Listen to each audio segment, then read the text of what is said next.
নমস্কাৰ বন্ধুসকল, কি খবৰ আপোনালোকৰ? নিশ্চয় সকলোৱে ভালে আছে আৰু ময়ো ভালে আছোঁ। NB Assam 87 ইউটিউব চেনেললৈ আপোনালোকক সকলোকে স্বাগতম জনাই আজি বহুত এটা সুন্দৰ খবৰ দিবৰ কাৰণে ভিডিঅ'টো প্ৰস্তুত কৰিলোঁ। আপোনালোকে ভিডিঅ'টো কণ্টিনিউ কৰিব। বোকাৰ পদুম বিচাৰি আছোঁ আৰু বোকাৰ পদুম ফুল আজি এপাহ আপোনালোকৰ আগলৈ লৈ আনিবৰ কাৰণে, আপোনালোকৰ আগত চিনাকি কৰি দিবৰ কাৰণে মই ভিডিঅ'টো প্ৰস্তুত কৰিলোঁ। ভিডিঅ'টো চাব।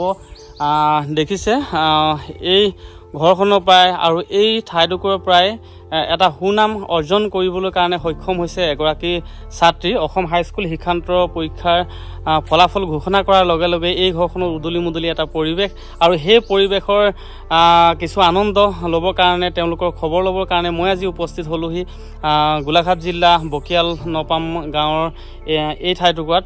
আৰু তেখেতৰ আমাৰ এই কণমানিজনী আছে, কণমানিজনীয়ে কি ৰিজাল্ট কৰিলে, কোন স্কুলৰ পৰা তেখেতে ৰিজাল্ট কেনেধৰণে পাবলৈ সক্ষম হ'ল আৰু তেখেতে আনুষ্ঠানিকভাৱে শিক্ষা গ্ৰহণ কৰিছিলে বা কেনেধৰণে শিক্ষাৰ ক্ষেত্ৰত কিবা অসুবিধা হৈছিল নেকি শিক্ষা লোৱাৰ ক্ষেত্ৰত, কাৰণ মই আপোনালোকৰ ঘৰখনৰ পৰিৱেশটো দেখুৱাইছোঁ আৰু মাক দেউতাকৰ লগতো কথা পাতিম। গতিকে আহকচোন ভিডিঅ'টো আমি কণ্টিনিউ। আৰু বন্ধুসকল, মই ইতিমধ্যে আহি কণমানিগৰাকীৰ ওচৰত পালোহি। প্ৰথমে কণমানিজনীৰ নাম আৰু কোন স্কুলৰ পৰা তেখেতে কোনটো স্থান পাবলৈ সক্ষম হৈছে তেখেতৰ মুখতে জানিব বিচাৰিম। নমস্কাৰ, মোৰ নাম কইনা বৰা।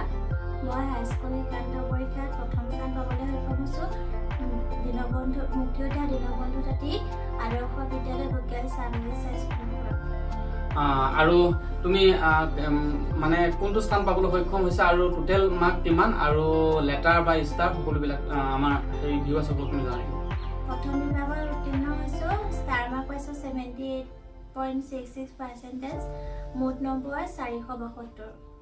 472 নম্বৰ তেখেতে মুঠ নম্বৰ সহ 4টা বিভাগৰ লেটাৰ আৰু প্ৰথম স্থান পাবলৈ সক্ষম হৈছে। বহুত এটা সুন্দৰ খবৰ। মই কৈছোৱেই যে আমাৰ বকিয়াল অঞ্চলত আমাৰ ইমান এটা পিছপৰা অঞ্চল আৰু পিছপৰা অঞ্চলৰ পৰা পিছপৰা বিদ্যালয় বিলাকৰ পৰা ইমান এটা সুন্দৰ এটা ৰিজাল্ট কৰিবলৈ সক্ষম হৈছে।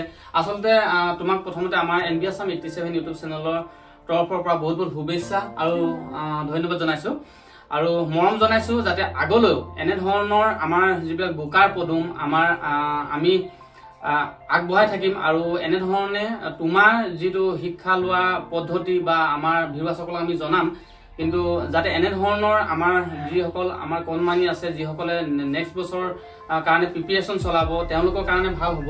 এটা কথা, তুমি কেনেধৰণে শিক্ষা আৰম্ভ কৰিছিলা, মানে কেনেধৰণে তুমি শিক্ষাৰ প্ৰস্তুতি চলাইছিলা, যিটো কাৰণে আজি এটা সুন্দৰ খবৰ দিবলৈ বা সুন্দৰ এটা ৰিজাল্ট পাবলৈ সক্ষম হ'লা? প্ৰথমৰ পৰাই পঢ়ি গৈছিলোঁ, ছাৰহঁতেও বহুত সহায় কৰিছে, মাহঁতেও সহায় কৰিছে।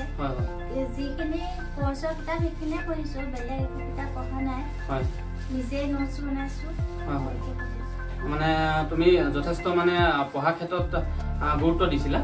আচলতে সেইটোৱে আমাৰ ভিউৱাৰ্ছসকলক জনাইছোঁ। আপোনালোকৰ যদি কোনোবা ছাত্ৰ ছাত্ৰী আছে বা আপোনালোকৰ যদি সন্তান আছে, প্ৰথম কথা হ'ল আমি পঢ়াৰ ক্ষেত্ৰত পঢ়াই ৰৈ পান ই তিনিও নিশ্চিন্তান। একচুৱেলি সেইটো কথা সম্পূৰ্ণ শুদ্ধ যে পঢ়াজনে যদি পঢ়াৰ প্ৰতি যদি ফ'কাছ কৰে তেতিয়া নিশ্চয় ছাকচেছ হ'ব। আৰু আমি এইখিনিতে অকণমানকৈ জানিব বিচাৰিম, তোমাৰ কিবা আনুষ্ঠানিক শিক্ষা স্কুলৰ বাহিৰে কিবা টিউশ্যনৰ ব্যৱস্থা আছে নেকি? নাই, অংক এমাহ লৈছিলোঁ টিউশ্যন, বাকীকেইটা ছাবজেক্ট নাই। তেতিয়াহ'লে বন্ধুসকল, এটা কথা বৰ আচৰিত কথা। আচলতে কিছুমান ষ্টুডেণ্টক আমি দেখোঁ যে 6টা ছাবজেক্টত 6টাই টিউশ্যন তেনেদৰে হয়। আচলতে এখেতৰ ক্ষেত্ৰত কথাটো ব্যতিক্ৰম। কেৱল মেথছত তুমি টিউশ্যন লৈছা, কেৱল এমাহ টিউশ্যন লৈছে, কিন্তু 4টাত লেটাৰ সহ প্ৰথম বিভাগত উত্তীৰ্ণ হ'বলৈ সক্ষম হৈছে। পঢ়াৰ ক্ষেত্ৰত কিবা মানে অসুবিধা হৈছিল নেকি, কিতাপ পত্ৰৰ ক্ষেত্ৰত বা ইউনিফৰ্মৰ ক্ষেত্ৰত তেনেধৰণে? কিতাপ পত্ৰবোৰ বাৰু দিয়ে স্কুলৰ পৰা, বহীখিনি মাহঁতে গোটাই দিয়ে। মাহঁতেও হাজিৰা কাম কৰা, পাপাও দিন হাজিৰাই কৰে। অকমান কষ্ট হৈছিলে। আচলতে এইটোৱে শুদ্ধ কথা। এখন দৈনিক মাক দেউতাকে হাজিৰা কৰিবলৈ ওলাই যোৱা, হাজিৰা কৰি আজি এখেতক এইটো স্থানত যে পোৱাইছেগৈ, এটা বহুত গৌৰৱৰ কথা, বহুত এটা সুন্দৰ কথা। আমিও শুনি ভাল লাগিলে। কিছুতো অসুবিধা থাকিব, সেইটো সঁচা কথা। আৰু সেই অসুবিধাখিনি তেখেতে নেওচিও নিজকে বিশ্বাস কৰি, নিজৰ ওপৰত বিশ্বাস ৰাখি নিজকে ভাবি লৈছে যে মোৰ আজিতো একো নাই, গতিকে পঢ়াটো মই সম্পূৰ্ণ ভাল কৰিব লাগিব আৰু সেই অনুক্ৰমে আজি ভাল ৰিজাল্ট পাবলৈ সক্ষম হৈছে।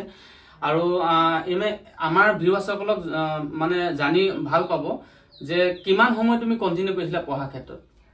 বেছি সময়তো পঢ়া নাছিলো গধূলি 10টা বজালৈকে পঢ়িছিলো ৰাতিপুৱা অকমান সোনকালে উঠিছিলো হয় হয় 3টা বজাত উঠিছিলো আৰু তাৰ মাজতে ঘৰুৱা কিছু কৰ্ম কৰিবলগীয়া হয় হয় বাৰু বহুত এটা ভাল খবৰ আৰু এতিয়া নতুন আমাৰ যিসকল আমাৰ ভিউ আছে চাই আছে তেখেতসকলক তুমি কি জনাবা যে মানে পঢ়াটো কেনে ধৰণে ললে মানে তোমাৰ স্থান পাবলৈ সক্ষম হ'ব সকলোৱে প্ৰথমৰ পৰাই পঢ়ি যাও হেতে বিচাৰো পৰীক্ষাৰ সময় বেছি কষ্ট কৰিব নালাগে প্ৰথমৰ পৰাই পঢ়িব লাগে তেতিয়া ইমান নাথাকিব পঢ়িবলৈ হেতু আসল কথা আৰু আসলতে নোটস বিলাক তুমি নিজে বনাইছিলা বুলি কৈছা হেতু এটা বহুত সুন্দৰ কথা আমাৰ ষ্টুডেন্ট সকলক আমি জনাব বিচাৰিম যে কিতাপৰ পৰাই প্ৰশ্ন কাটিব যেহেতু আমি এখন কিতাপ খৰচি মাৰি পঢ়াৰ পাছত তাৰ পৰা প্ৰশ্ন উত্তৰ কিমান ওলাই প্ৰতিটো চেপ্টাৰৰ পৰা আমি উলিয়াই যাবলৈ আসলে চেষ্টা কৰিব লাগে আৰু সেইখিনিকে আমি যদি কন্টিনিউ কৰো তেতিয়াহলে তাৰ মাজতে নিশ্চয় আহিব কোনো পৰীক্ষাত কেতিয়াও আমি মানে এটা টান মানে জটিল এটা পৰিৱেশ আমি পাব লগা নহয়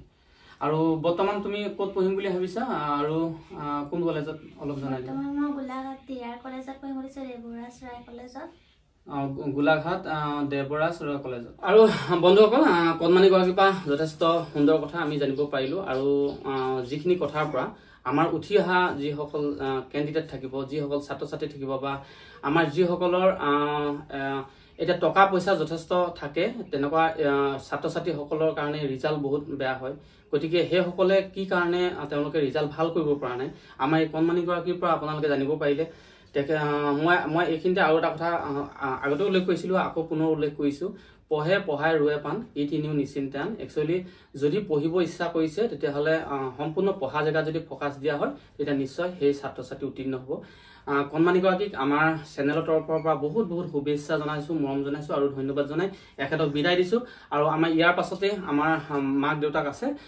কণমানি মা দেউতাক তেওঁলোকৰ লগতো কথা পাতিম তেওঁলোকৰ মনৰ অনুভৱ জানিব পাৰিম কাৰণ ইমান এটা সুন্দৰ খবৰ যেতিয়া নিজৰ সন্তানে যেতিয়া কঢ়িয়াই আনে তেতিয়া মাক দেউতাক সকল সঁচাকৈ সুখী হয় আৰু তেওঁলোকৰ মনৰ পৰা আমি মনৰ কথাবোৰ জানিবৰ কাৰণে আৰু বন্ধুসকল আমাৰ কণমানি গৰাকী যি আপোনালোকে দেখিছিলে তেখেতৰ মানে সৌভাগ্যশালী পিতৃ মাতৃ এখেতলোক প্ৰথমে এওঁলোকক পিতৃ মাতৃ দুইজনকে নমস্কাৰ আৰু মোৰ চেনেললৈ তেওঁলোকক স্বাগতম জনাইছো আৰু প্ৰথমে আমি মাতৃৰ পৰা জানিব বিচাৰিম ইমান এটা সুন্দৰ খবৰ আমাৰ কণমানি গৰাকীয়ে যি সুন্দৰ এটা খবৰ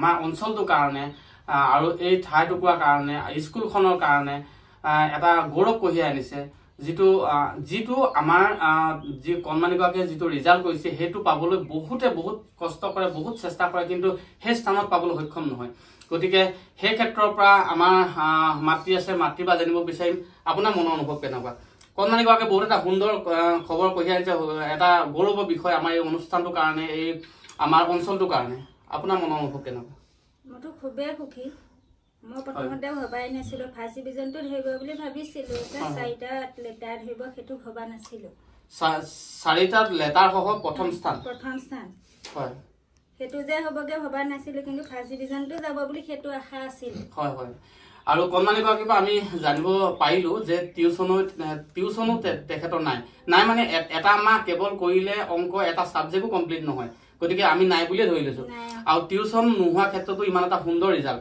ঘৰত আপুনি কিবা পঢ়িবৰ কাৰণে তেখেতক ক'বলগীয়া হয় নেকি মই ইমান জোৰ দিয়া নাছিলো কিন্তু তেখেতে নিজে নিজৰ মৰ্জিতে যেতিয়া তাই মন যায় তেতিয়াই পঢ় বুলি সেইটো কৈছিলো কিন্তু পঢ়গে বুলি সিমান জোৰ দিয়া নাছিল হয় হয় তেখেতক পঢ়াৰ ক্ষেত্ৰত বা ইউনিফৰ্মৰ ক্ষেত্ৰত আমি দেখো বা কেতিয়াবা টকা পইচাৰ যথেষ্ট প্ৰয়োজন হয় তেখেতৰ কাৰণে তেনেকুৱা কিবা সমস্যা হৈছিল নেকি ঘৰত তেনেকুৱা সমস্যা হোৱা নাই ইউনিফৰ্ম চিলাই দিলো বাৰু তাৰপিছত আকৌ স্কুলৰ পৰাও দিলে দুযোৰ সেই দুযোৰ ব্যৱহাৰ কৰা নহলে থাকিয়ে গ'ল হয় হয় আমাৰ পিতৃৰ পৰা জানিব বিচাৰিম আমাৰ পিতৃ আবেগিক কিয়নো এটা সুন্দৰ খবৰ আমাৰ পুত্ৰ বা আমাৰ নিজৰ সন্তানৰ পৰা আমি আশা কৰো আৰু তেনেধৰণে যদি এটা সফলতা অৰ্জন কৰে নিশ্চয় পিতৃ মাতৃ এটা আনন্দ চকুলো বয় আৰু সেইটো মুহূৰ্তটো আমি বা যিজনৰ ক্ষেত্ৰত হয় সেইজনৰ বাহিৰে বেলেগে কোনো বুজি নাপায় আৰু আমাৰ পিতৃকো আমি চেনেলৰ তৰফৰ পৰা যথেষ্ট ধন্যবাদ জনাইছো মাক দেউতাক আচলতে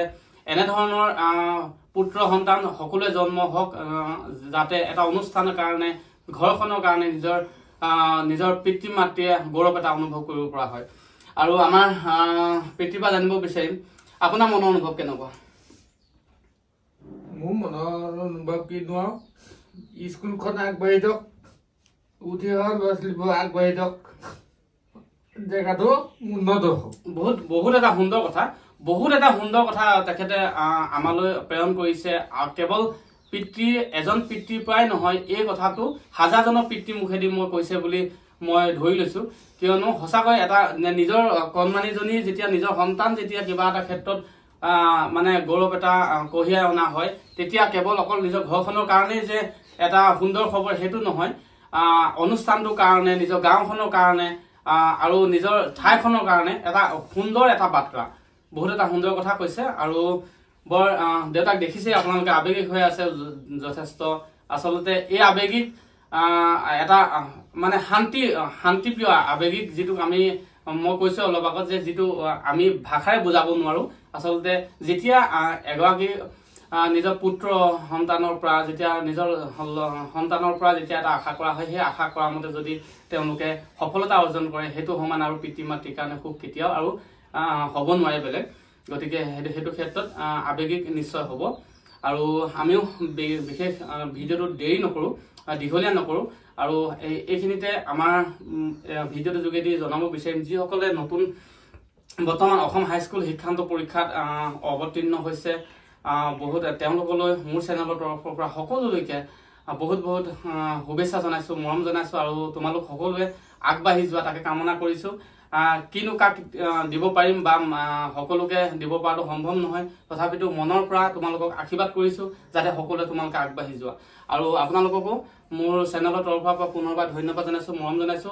আৰু বন্ধুসকল, NB Assam 87 ইউটিউব চেনেলৰ তৰফৰ পৰা আপোনালোকক বহুত ধন্যবাদ আৰু মৰম জনাই মোৰ ভিডিঅ'টো ইমানতে সামৰিছো। ধন্যবাদ। জয় অসম।